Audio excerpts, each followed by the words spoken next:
मिर्जा खुर्शीद का हाथा क्लब भी है, कचहरी भी, अखाड़ा भी। दिन भर जमघट लगा रहता है। मोहल्ले में अखाड़े के लिए कहीं जगह नहीं मिलती थी।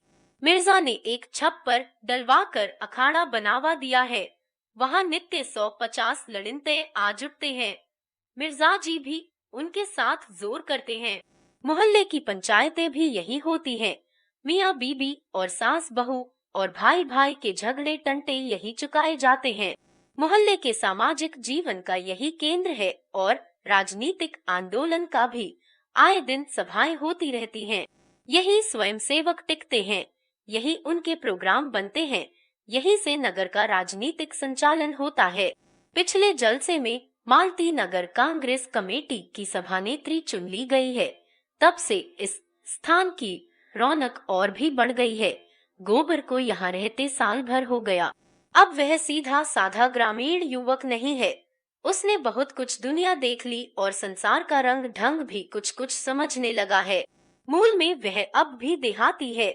पैसे को दांत से पकड़ता है, स्वार्थ को कभी नहीं छोड़ता और परिश्रम से जी नहीं चुराता, न कभी हिम्मत हारता है। लेकिन शहर की हवा उसे भी लग गई है। उसने पहले महीने तो केवल मजूरी की ओर आधा पेट खाकर थोड़े से रुपए बचा लिए। फिर वह कचालू और मटर और दही बड़े के खोचे लगाने लगा। इधर ज्यादा लाभ देखा तो नौकरी छोड़ दी। गमिरियों में शरबत और बर्फ की दुकान भी खोल दी। लेन देन में खरा था, इसलिए उसकी साख जम गई। जाड़े आए तो उसने शरबत की दुकान उठा दी और गर्म चाय पिलाने लगा। अब उसकी रोजाना आमदनी 2.5-3 रुपए से कम नहीं। उसने अंग्रेजी फैशन के बाल कटवा लिए हैं, महीन धोती और पंप शू पहनता है। एक लाल ऊनी चादर खरीद ली और पान सिगरेट का शौकीन हो गया है। सभाओं में आने जाने से उसे कुछ कुछ राजनीतिक ज्ञान भी हो चला है। राष्ट्र और वर्ग का अर्थ समझने लगा है। सामाजिक रूढ़ियों की प्रतिष्ठा और लोक निंदा का भय अब उसमें बहुत कम रह गया है। आए दिन की पंचायतों ने उसे निस्संकोच बना दिया है। जिस बात के पीछे वह यहाँ घर से दूर मुंह छिपाए पड़ा हुआ है, उसी तरह की बल्कि उससे भी कहीं निंदास्पद बातें यहाँ नित्य हुआ करती हैं और कोई भागता नहीं।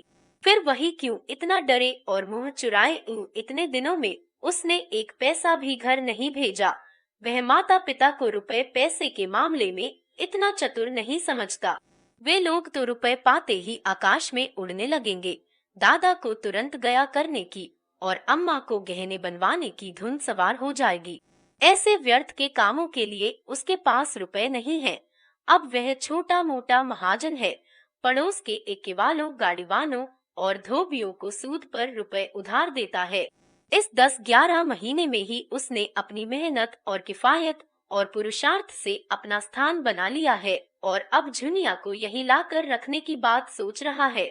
तीसरे पहर का समय है। वह सड़क के नल पर नहाकर आया है और शाम के लिए आलू उबाल रहा है कि मिर्जा खुर्शीद आकर द्वार पर खड़े हो गए। गोबर अब उनका नौकर नहीं है, पर अदब उसी तरह करता है और उनके लिए जान देने को तैयार रहता है। द्वार पर जाकर पूछा, क्या हुक्म है सरकार? मिर्जा ने खड़े खड़े कहा, तुम्हारे पास कुछ रुपए हो तो दे दो। आज 3 दिन से बोतल खाली पड़ी हुई है, जी बहुत बेचैन हो रहा है। गोबर ने इसके पहले भी 2-3 बार मिर्जा जी को रुपए दिए थे, पर अब तक वसूल न कर सका था। तकाजा करते डरता था और मिर्जा जी रुपए लेकर देना न जानते थे। उनके हाथ में रुपए टिकते ही न थे। इधर आए उधर गायब। यह तो न कह सका मैं रुपए न दूंगा या मेरे पास रुपए नहीं है। शराब की निंदा करने लगा, आप इसे छोड़ क्यों नहीं देते सरकार? क्या इसके पीने से कुछ फायदा होता है? मिर्जाजी ने कोठरी के अंदर खाट पर बैठते हुए कहा, तुम समझते हो मैं छोड़ना नहीं चाहता और शौक से पीता हूँ। मैं इसके बगैर जिंदा नहीं रह सकता। तुम अपने रुपए के लिए न डरो, मैं एक एक कौड़ी अदा कर दूंगा। गोबर अविचलित रहा, मैं सच कहता हूँ मालिक, मेरे पास इस समय रुपए होते तो आपसे इनकार करता। 2 रुपए भी नहीं दे सकते। समय तो नहीं है। मेरी अंगूठी गिरो रख लो। गोबर का मन ललचा उठा, मगर बात कैसे बदले। बोला, यह आप क्या कहते हैं मालिक? रुपए होते तो आपको दे देता, अंगूठी की कौन बात थी? मिर्जा ने अपने स्वर में बड़ा दीन आग्रह भरकर कहा, मैं फिर तुमसे कभी न मांगूंगा। गोबर अब मुझसे खड़ा नहीं हुआ जा रहा है। इस शराब की बदौलत मैंने लाखों की हैसियत बिगाड़ दी और भिखारी हो गया। अब मुझे भी जिद पड़ गई है कि चाहे भीख ही मांगनी पड़े, इसे छोड़ूंगा नहीं।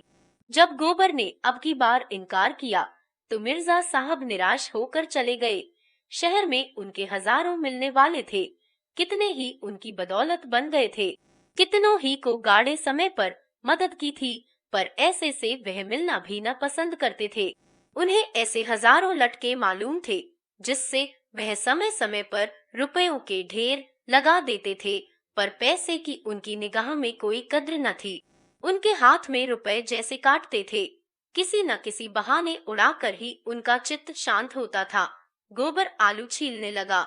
साल भर के अंदर ही वह इतना काया हो गया था और पैसा जोड़ने में इतना कुशल की अचरज होता था। जिस कोठरी में वह रहता है वह मिर्जा साहब ने दी है। इस कोठरी और बरामदे का किराया बड़ी आसानी से 5 रुपया मिल सकता है। गोबर लगभग साल भर से उसमें रहता है, लेकिन मिर्जा ने न कभी किराया मांगा न उसने दिया। उन्हें शायद ख्याल भी न था कि इस कोठरी का कुछ किराया भी मिल सकता है। थोड़ी देर में एक इक्के वाला रुपए मांगने आया। अलादीन नाम था, सिर घुटा हुआ, खिचड़ी दाढ़ी और काना। उसकी लड़की विदा हो रही थी। 5 रुपए की उसे बड़ी जरूरत थी। गोबर ने एक आना रुपया सूद पर रुपए दे दिए। अलादीन ने धन्यवाद देते हुए कहा, भैया अब बाल बच्चों को बुला लो, कब तक हाथ से ठोकते रहोगे। गोबर ने शहर के खर्च का रोना रोया, थोड़ी आमदनी में गृहस्थी कैसे चलेगी। अलादीन बीड़ी जलाता हुआ बोला, खर्च अल्लाह देगा भैया, अब सोचो कितना आराम मिलेगा। मैं तो कहता हूँ जितना तुम अकेले खर्च करते हो उसी में गृहस्थी चल जाएगी। औरत के हाथ में बड़ी बरकत होती है। खुदा कसम, जब मैं अकेला यहाँ रहता था तो चाहे कितना ही कमाओ खा पी सब बराबर, बीड़ी तमाकू को भी पैसा न रहता। उस पर हैरानी, थके मांदे आओ तो घोड़े को खिलाओ और टहलाओ, फिर नानबाई की दुकान पर दौड़ो। नाक में दम आ गया। जब से घरवाली आ गई है उसी कमाई में उसकी रोटियां भी निकल आती हैं और आराम भी मिलता है। आखिर आदमी आराम के लिए ही तो कमाता है। जब जान खपा कर भी आराम न मिला तो जिंदगी ही गारत हो गई। मैं तो कहता हूँ तुम्हारी कमाई बढ़ जाएगी भैया। जितनी देर में आलू और मटर उबालते हो उतनी देर में 2-4 प्याले चाय बेच लोगे। अब चाय 12 मास चलती है। रात को लेटोगे तो घरवाली पांव दबाएगी, सारी थकान मिट जाएगी। यह बात गोबर के मन में बैठ गई। जी उचाट हो गया। अब तो वह झुनिया को लाकर ही रहेगा। आलू चूल्हे पर चढ़े रह गए और उसने घर चलने की तैयारी कर दी, मगर याद आया कि होली आ रही है, इसलिए होली का सामान भी लेता चले। कृपण लोगों में उत्सवों पर दिल खोलकर खर्च करने की जो एक प्रवृत्ति होती है वह उसमें भी सजग हो गई। आखिर इसी दिन के लिए तो कौड़ी कौड़ी जोड़ रहा था। वह माँ बहनों और झुनिया के लिए एक एक जोड़ी साड़ी ले जाएगा, होरी के लिए एक धोती और एक चादर, सोना के लिए तेल की शीशी ले जाएगा और एक जोड़ा चप्पल, रूपा के लिए जापानी चूड़ियां और झुनिया के लिए एक पिटारी जिसमें तेल, सिंदूर और आईना होगा। बच्चे के लिए टोप और फ्राक जो बाजार में बना बनाया मिलता है। उसने रुपए निकाले और बाजार चला। दोपहर तक सारी चीजें आ गई, बिस्तर भी बंध गया। मोहल्ले वालों को खबर हो गई गोबर घर जा रहा है। कई मर्द औरतें उसे विदा करने आए। गोबर ने उन्हें अपना घर सौंपते हुए कहा, तुम ही लोगों पर छोड़े जाता हूँ। भगवान ने चाहा तो होली के दूसरे दिन लौटूंगा। एक युवती ने मुस्कुराकर कहा, मेहरिया को बिना लिए न आना, नहीं घर में न घुसने पाओगे। दूसरी प्रौढ़ा ने शिक्षा दी, हाँ और क्या, बहुत दिनों तक चूल्हा फूंक चुके, ठिकाने से रोटी तो मिलेगी। अब गोबर ने सबको राम राम किया। हिंदू भी थे, मुसलमान भी थे, सभी में मित्रभाव था। सब एक दूसरे के दुख दर्द के साथी। रोजा रखने वाले रोजा रखते थे, एकादशी रखने वाले एकादशी। कभी कभी विनोद भाव से एक दूसरे पर छींटे भी उड़ा लेते थे। गोबर अलादीन की नमाज को उठा बैठी कहता। अलादीन पीपल के नीचे स्थापित सैकड़ों छोटे बड़े शिवलिंग को बटखरे बनाता, लेकिन सांप्रदायिक द्वेष का नाम भी न था। गोबर घर जा रहा है, सब उसे हंसी खुशी विदा करना चाहते हैं। इतने में भूरे एक्का लेकर आ गया। अभी दिन भर का धावा मारकर आया था। खबर मिली गोबर घर जा रहा है। वैसे ही एक्का इधर फेर दिया। घोड़े ने आपत्ति की, उसे कई चाबुक लगाए। गोबर ने एक्के पर सामान रखा। एक्का बढ़ा। पहुंचाने वाले गली के मोड़ तक पहुंचाने आए। तब गोबर ने सबको राम राम किया और एक्के पर बैठ गया।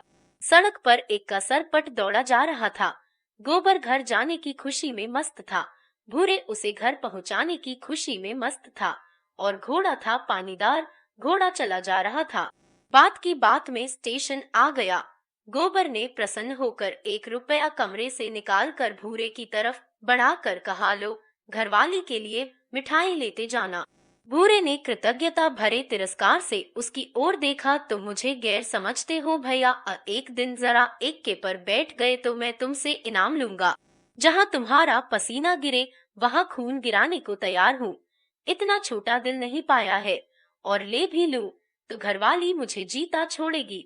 गोबर ने फिर कुछ न कहा। लज्जित होकर अपना असबाब उतारा और टिकट लेने चल दिया।